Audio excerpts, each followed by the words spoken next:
Hello, this is Scott and this is a Hype Report. Today's report is sponsored by the free book Ramblings of a Madman. Here are the quotes for various items.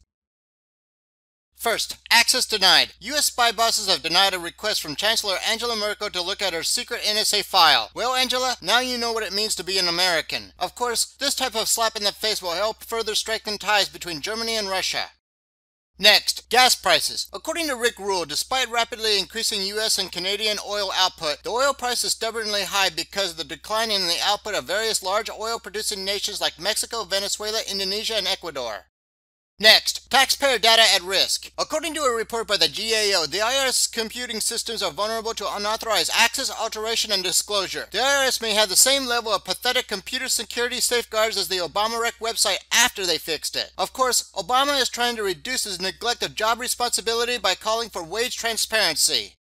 Next, fail to disclose. After a request, the IRS sent tax documents on a targeted conservative group to the staff of Democratic Representative Cummings, who is vehemently trying to sweep the IRS scandal under the rug. Cummings tried to disclose and denied the request, however, public records clearly record otherwise. Next, sick magnet. A new study on the demographics of Obama-Rec enrollees has been released, and the results are what any rational person thought it would be. It is no surprise to learn that the very ill rushed to get coverage once the guaranteed issue went into effect. Since Obama-Rec pools are dominated by the old and sick, next year's premiums will be far higher to cover this year's expensive treatments. So, good riddance as Sebelius resigns. However, her replacement will likely be far worse than her.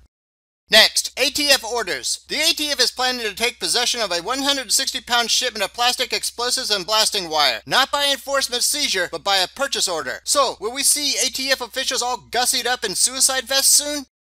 Next, Senate vote. Senator Mikulski, who voted for the UN to destroy the Second Amendment of the U.S. Constitution, is upset that a Senate vote failed to allow women to earn the same pay as men for the same work. Needless to say, she won't call out her sugar daddy Obama, whose staff has a huge pay disparity between men and women.